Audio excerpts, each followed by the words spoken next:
Today we're picking up our study in Matthew chapter 23 again, and beginning at verse 34. Some of these verses that we will read now, we looked at briefly in our previous session, but we did not really give thorough treatment to them. And we will extend our study to the end of this chapter, Matthew 23, verses 34 through 39. Therefore, indeed, Jesus said, I send you prophets, wise men, and scribes.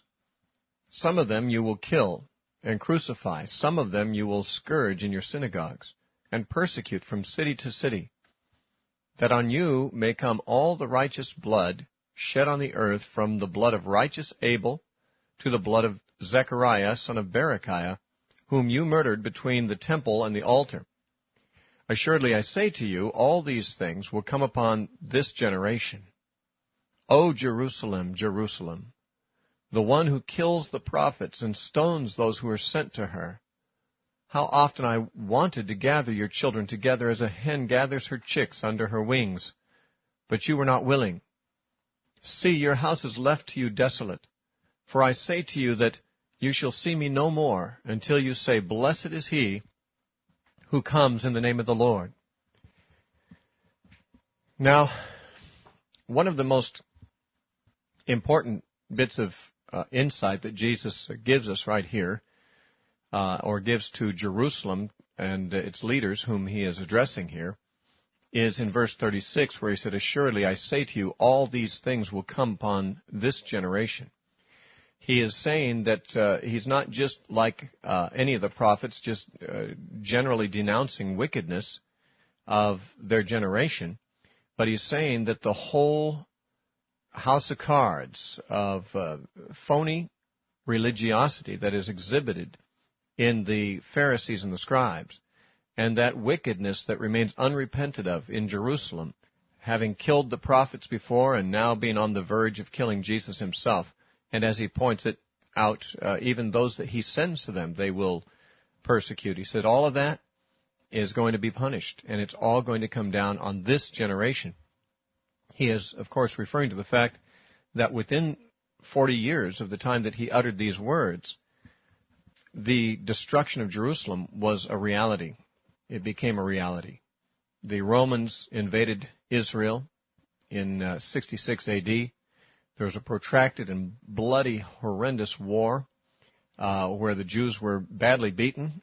They were besieged in Jerusalem for a period of months. During that time, there was great starvation, great chaos within the city. And finally, the Romans broke through and slaughtered who they could. They took captives who they could. They destroyed the city. They burned down the temple, dismantled the whole thing, stone by stone. And that was the end. It has never been rebuilt. That is, the temple has never been rebuilt. Of course, there are people today in Jerusalem, but there's been no restoration of the Jewish Commonwealth that had been centered there. 1,400 years, God had been working with the Jewish people from the days of Moses, where he had brought them out of Egypt, made a covenant with them, brought them into their land, established a monarchy, sent prophets to them to try to keep them in order. Basically, they'd killed the prophets, most of them. There was, generally speaking, not a positive response to God, and therefore judgment came.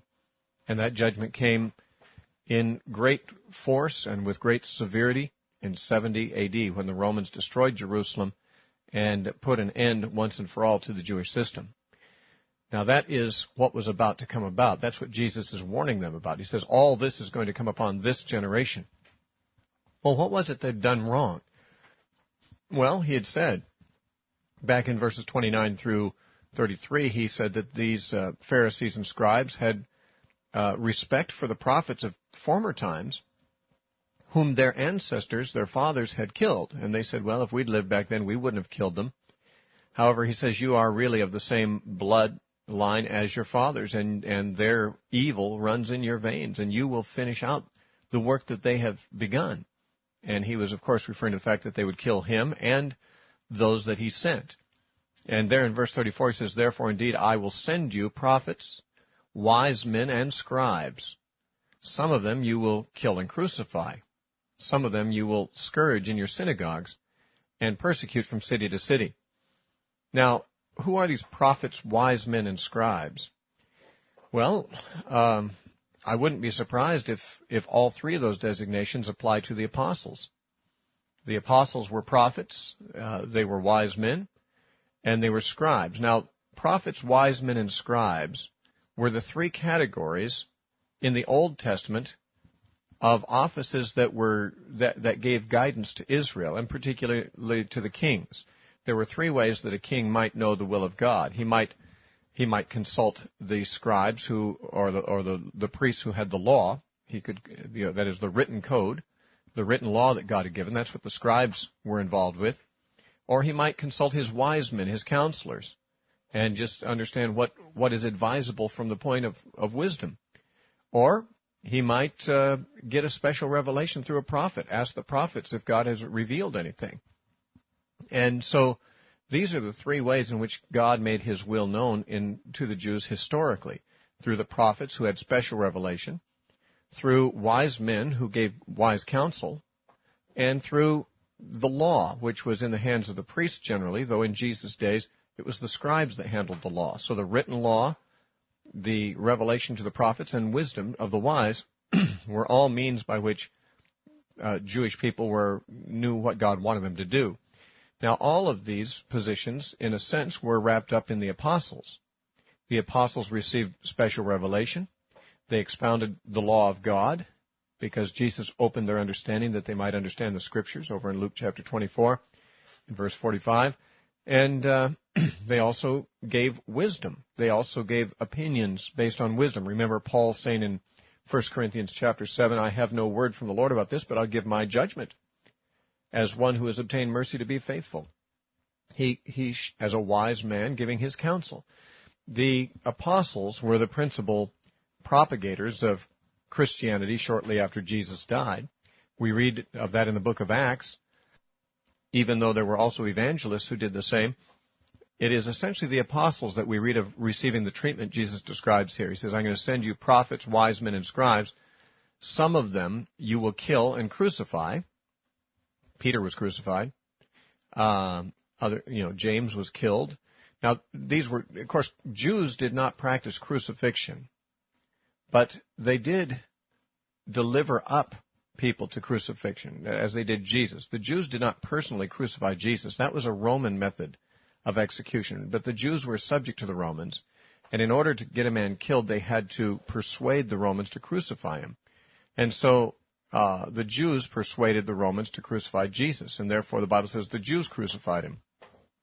And likewise, Peter and James and so forth were put to death by the Romans, but at the instigation of the Jews. So some of the apostles were killed by them. Others were scourged in their synagogues and persecuted from city to city. We read in the book of Acts of how Jewish people persecuted Paul and pursued him from city to city, causing trouble for him. He was beaten in the synagogues. So were John and Peter in Acts chapters 4 and 5. So what Jesus says is going to happen here, what the Jews are going to do to his, as he puts it, prophets, wise men, and scribes, actually we find the fulfillment is these things were done to the apostles. So that the apostles themselves held an office that took in and included in itself all of those three offices, prophet, wise man, and scribe, that had been separate things in the Old Testament time. Now, in killing Jesus and the apostles, this was going to fill up the measure of guilt of the nation. And it says that on you may come all the righteous blood, verse 35, shed on the earth, from the blood of righteous Abel to the blood of Zechariah, the son of Berechiah, whom you murdered between the temple and the altar. Now, Jesus did not live in the generation that had murdered Zechariah. He's referring to, if this is a correct reading, Zechariah, son of Berechiah, well, that is a reference to the prophet Zechariah, who had lived 500 years before Christ.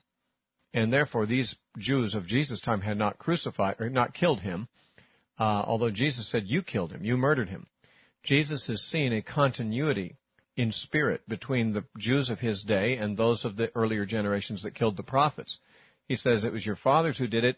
You have not repented. You're no different than they are. It's one constant, unbroken stream of unrepentant murderousness toward God's prophets that you and your fathers have perpetuated.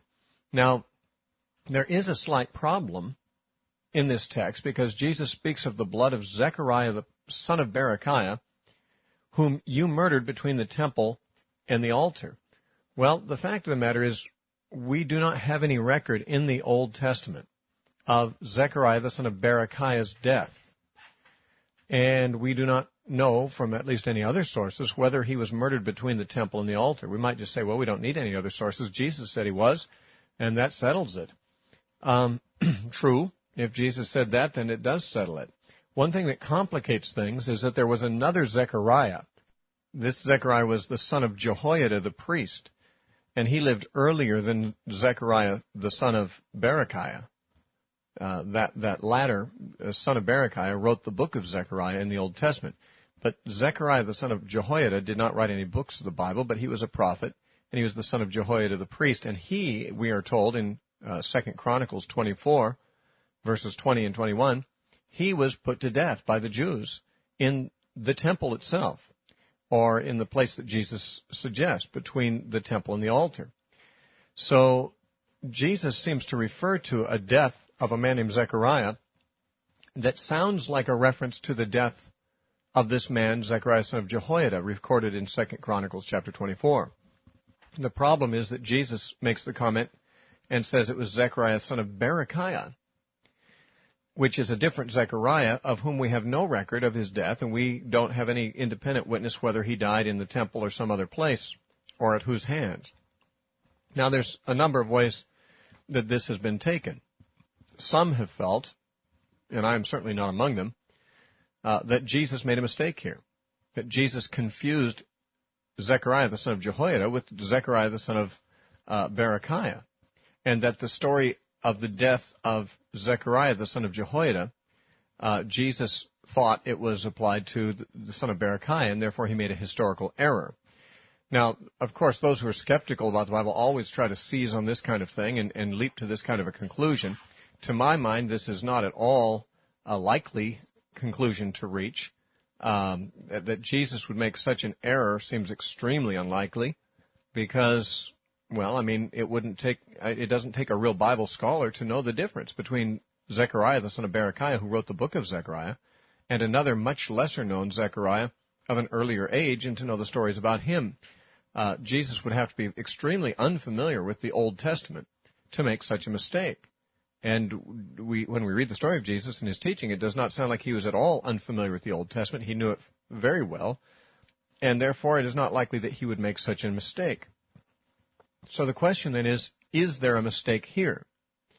Now, there is a possibility that a mistake exists here, but it would not have been Jesus that made it. It is possible that a scribal error exists here. I'm not saying that this is the solution, but this is one consideration. That not Jesus, nor even Matthew, who recorded the words of Jesus, but a scribe, sometime in more recent history, copying out the text, and one who produced our modern, or the text as we have it now, may have added the words son of Berechiah in order to clarify, but the scribe himself was mistaken because he wasn't paying close attention to the Old Testament. Now, we don't have any proof that this is the case, and there's no reason that we have to appeal to it necessarily.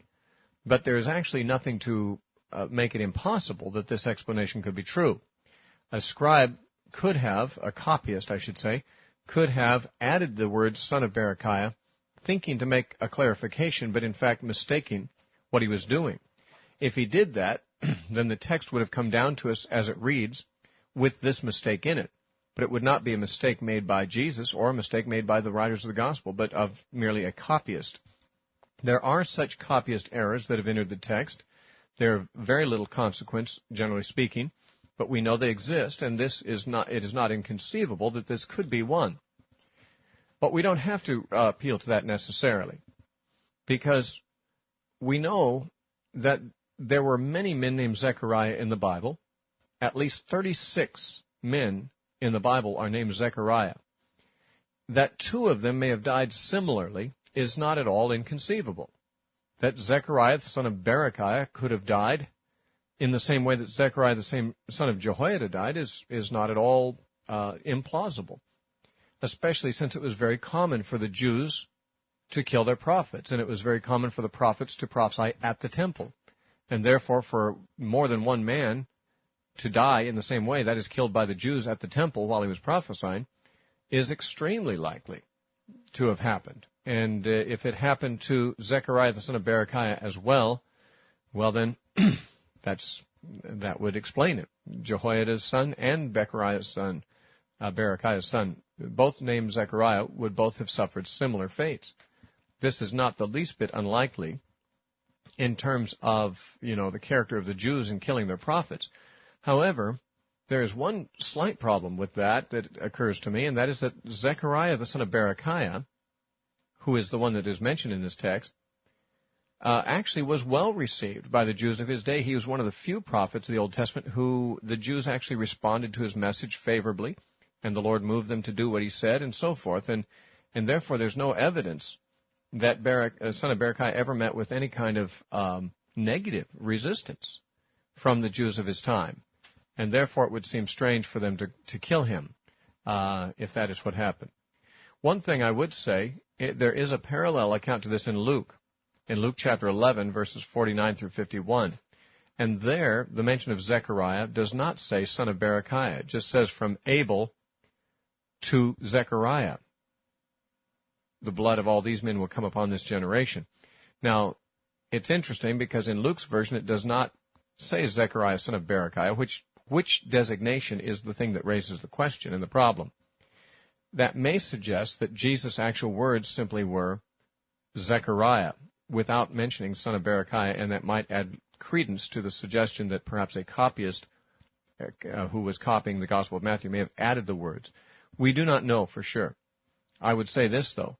It certainly is possible that a copyist added these words. It is also possible that Zechariah, the son of Berechiah, did die in this way, and therefore the words could be genuine.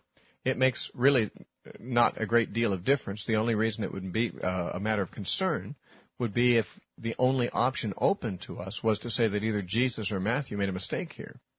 And that certainly is not the only option open to us. We can see ways in which this phenomenon could appear here without Jesus having made a mistake at all.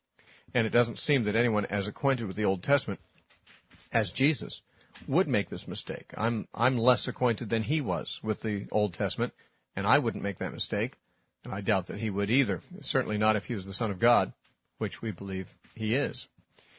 Now, in the latter part of this section, he says, O Jerusalem, Jerusalem, the one who kills the prophets and stones those who are sent to her.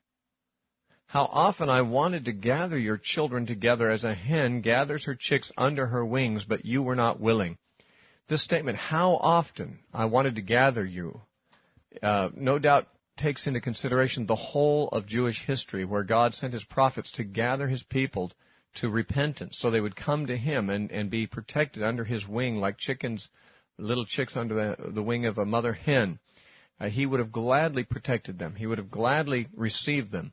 He actually appealed to them through the prophets. He begged them. He wanted to gather them, he said, but they didn't come.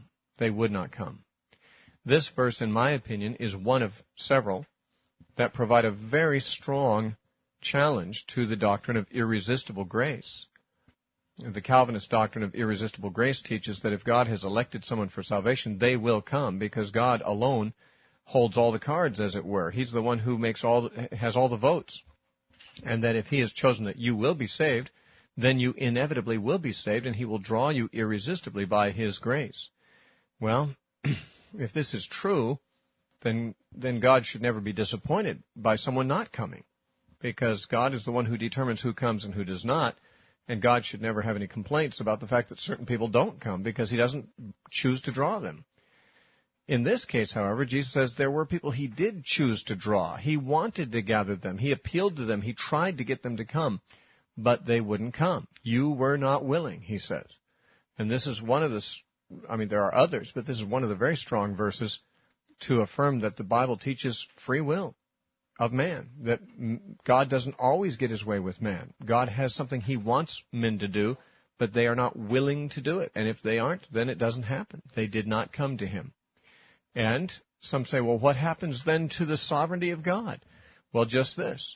The sovereignty of God means, it doesn't mean that he determines everything that happens, but it means that like any sovereign, like any king, he has the authority to punish those who do what he chooses not for them to do.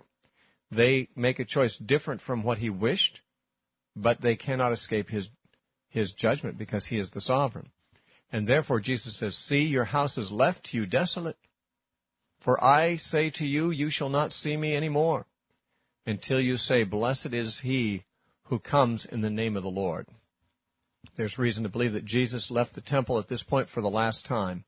In Matthew 24:1 it says, then Jesus went out and departed from the temple. And we don't have record necessarily of him ever returning, although the chronology of events is a little different in Luke. And therefore, if you read Luke, there are times of Jesus being in the temple after this, but in Matthew, this is Jesus' last appearance there. And he says the house is left desolate. The glory is departed. The Shekinah glory departed from the temple in the person of Jesus, in whom the glory resided and tabernacled among men. He left the temple, and the temple was no longer God's house. Remember earlier, Jesus said, my Father's house, meaning the temple, is to be a house of prayer, but you've made it a den of thieves. Notice here, in Matthew 23:36, he doesn't say my Father's house. He says, see, your house is left to you desolate. The temple is no longer God's house. He's leaving. He's abandoned it. He's disowned it. It's their house now. They can do with it what they will. He says, I say to you, you'll not see me anymore till you say, blessed is he who comes in the name of the Lord. In other words, until individual Jews can come to recognize Jesus as the one who came to them in the name of the Lord and can embrace him as their Messiah, they will not see him again. Now, by the way, a lot of people had said those very words on Palm Sunday. They said, blessed is he who comes in the name of the Lord. They were apparently believers. But these Pharisees and scribes to whom Jesus was speaking were rejecting him.